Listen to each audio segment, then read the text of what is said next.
Pep was right last night. Pep was fucking right last night. এটাই আমি আপনাদেরকে আজকে একটু বলার চেষ্টা করতেছি। আমি গতকালকের খেলা থেকে এখনো বেরোতে পারি নাই। এখন আপনারা কেউ বেরোতে পারছেন না, আমি জানি না আপনাদের অবস্থা বইলেন। মাদ্রিদিস্তারা তো খুবই এনজয় করতেছেন, সিটিদের খুব মন খারাপ। আমি সারাদিন খেলা আজকে ওগুলো আবার দেখতেছিলাম, গতকালকে কি হইতেছিল, পেপ গার্দিওলা মাথায় আসলে কি চলতেছিল, ম্যাচে কি চলতেছিল, এবং সিটির রিসেন্ট খেলাগুলোও দেখতেছিলাম যে আসলে কোথায় কি ভাঙলো, প্যাটার্নটা ভাঙলো কোথায়, পেপ গার্দিওলাকে কেন এত উচ্চস্বরে কথা বলতে হইতেছে, কেন সবাইরে বুঝাইতে হইতেছে যে হি ওয়াজ ফাকিং রাইট। আমি সকাল থেকে সিটির হয়ে খেলা দেখতেছিলাম এবং সিটির রিসেন্ট যে খেলাগুলো দেখতেছিলাম সেখান থেকে একটা প্যাটার্ন বের করার চেষ্টা করতেছিলাম যে আসলে পেপ গার্দিওলা রিসেন্টলি সে কি করতেছিল এবং গতকালকে সে কি ডিফারেন্ট করছে এবং কেন করতে চাইছে, তার পরিকল্পনাটা কি ছিল এবং সেইটারে কিভাবে রিয়াল মাদ্রিদ ভাঙলো। প্রথমত টিম এফোর্ট, রিয়াল মাদ্রিদের টিম এফোর্ট এবং ডিফেন্সিভ সলিডিটি, অ্যালার্টনেস।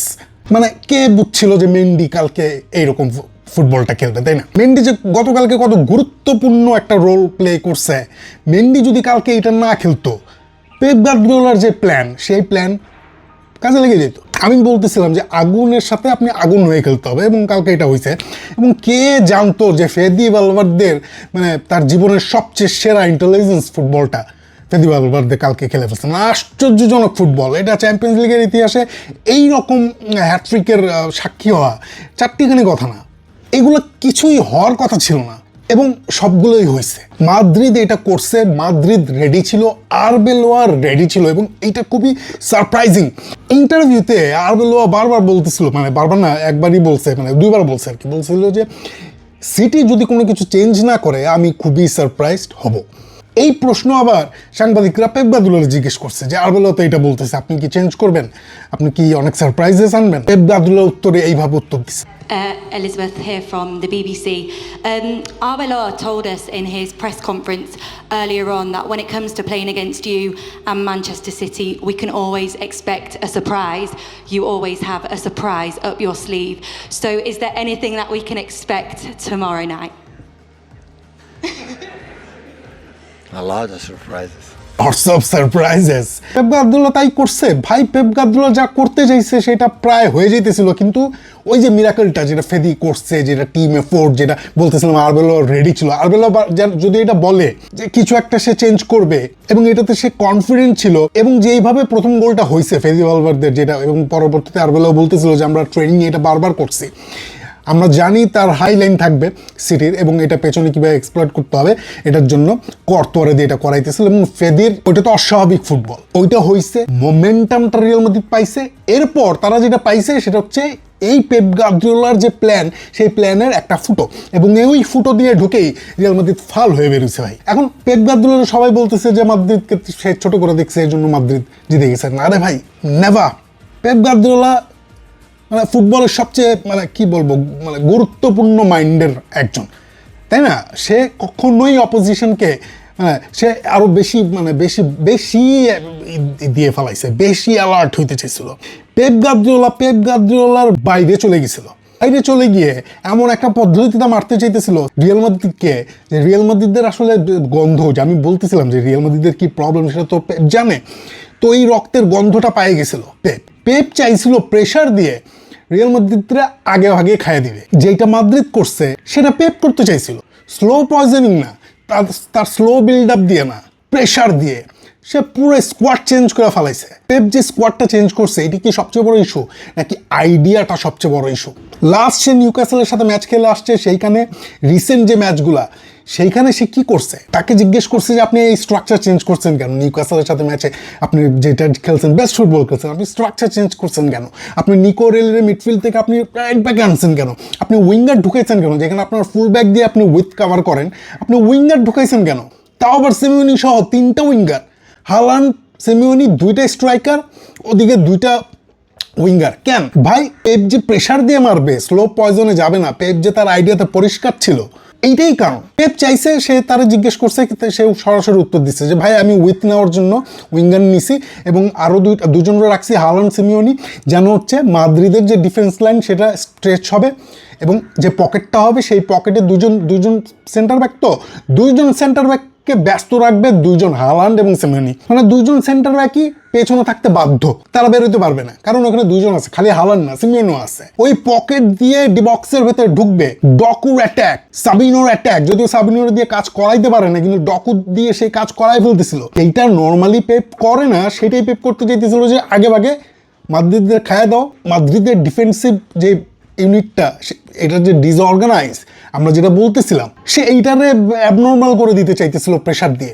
যেটা সে নর্মালি করে না। সে সতর্ক থাকে, ফার্স্ট লেগে সতর্ক থাকে, সেকেন্ড লেগে হোমে গিয়ে 4-5টা দিয়ে দিতে চায়। এইখানে সে ডিরেক্ট অ্যাটাক করতে গেছে ভাই, অ্যাটাকিং ফুটবল খেলতে গেছে মাদ্রিদের সাথে। প্রেস কনফারেন্সে সে যে যুক্তি দিছে ভাই, তার যুক্তি সম্পূর্ণ সঠিক। সে চেঞ্জ করছে খুশরু ব্রান্ডস রাইট ব্যাকে, তার ফুল ব্যাক উইথ দেওয়া লাগবে না, তার উইঙ্গার দিছে ওখানে সাবিনোরে।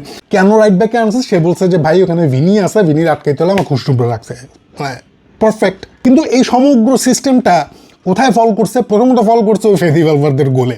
ওই গোলের পরে মাদ্রিদ যখন মোমেন্টামটা পাইছে, তখন এই সিস্টেমের যে একটা গলদ আছে, সেই গলদটা মাদ্রিদ ধরে ফেলছে। গলদটা কি? গলদটা হচ্ছে মিডফিল্ড।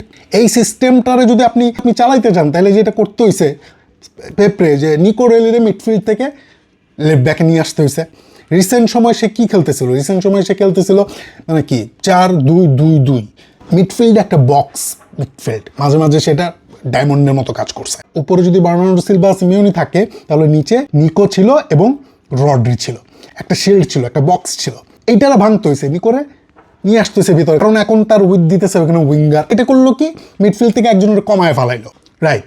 দ্যাট থার্ড ম্যান, এই যে মিসিং পিসটা, এইটা আপনি দেখেন সেকেন্ড গোলে আপনি দেখবেন কাউন্টারে, মাদ্রিদ যখন কাউন্টারে গেছে তখন আপনি দেখবেন বার্নার্ডো এবং রড্রি, মানে তার এখন তো দুইজন, যেটা ছিল বক্স মিডফিল্ড সেটা হয়ে গেছে শুধু দুজনের মিডফিল্ড। তাহলে হচ্ছে প্রচুর জায়গা তাকে কভার করতে হয়েছে, এবং সেটা করতে গিয়ে যখন মাদ্রিদ সেকেন্ড গোলটা কাউন্টার দিয়ে শুরু করছে, আর্দা, আপনার ভিনি, ইব্রাহিম এবং ফেদির ফ্যান্টাস্টিক উইং থেকে এসে ইন বিহাইন্ড রান নিকোর ভেতর দিয়ে চলে গেল, দুই ডিফেন্ডারের ভেতর দিয়ে, ভিনির থ্রু বল ডিফ্লেক্ট হইলো, ফেদির অস্বাভাবিক গোল।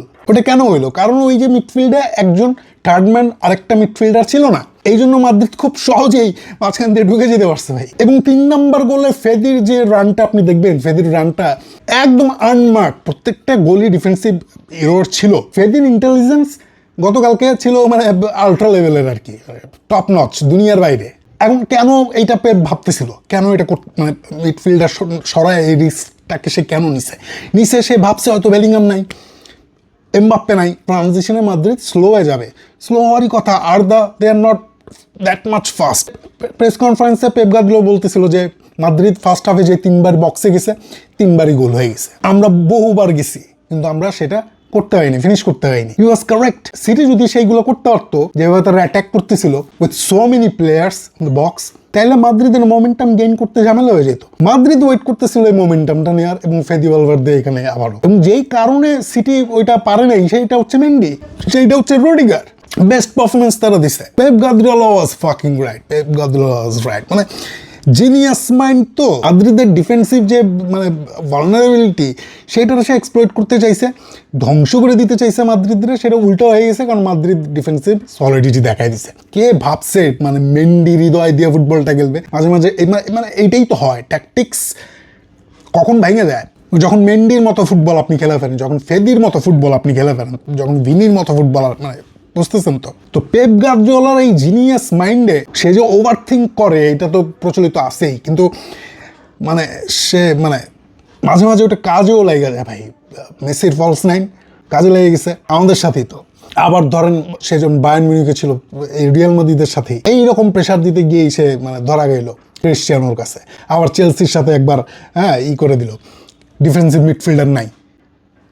এই ধরনের জিনিয়াস মাইন্ড কখনো সেটা ইতিহাস হয়, কখনো হয় না। But Pep Guardiola was right. Arbeloa যদি এইরকম রেডি না থাকতো সব কিছুর জন্য, যে ভাই পেপ গার্দিওলা তুমি জানি আসতেছো, আমি সব কিছুর জন্য রেডি, আরবেলোয়া যদি রেডি না থাকতো, ইন্টেলিজেন্স দিয়ে, টিমের সমগ্র শক্তি দিয়ে পেপ গার্দিওলাকে আটকাইতে হয়েছে কালকে। ওই রকম গোলের পর আসলে প্লেয়াররা হচকচায় যায়, মিডফিল্ডার তখন আর নাই, মানে পেপের যে গ্যাপটা ছিল, যে ফাঁকটা ছিল, সেটা মাদ্রিদ পায়ে গেছে আর ভরে দিচ্ছে, শেষ। তো হৃদয় দিয়ে ফুটবল খেলা, এটা কোনো ট্যাকটিক্স বোঝে না। মেন্ডি ট্যাকটিক্স না, ভিনি ট্যাকটিক্স না, ফেদি ট্যাকটিক্স না।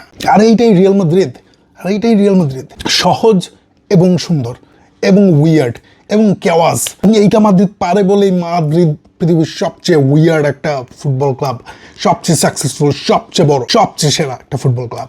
এবং Pep Guardiola is a genius guy. পেপকে স্যালুট।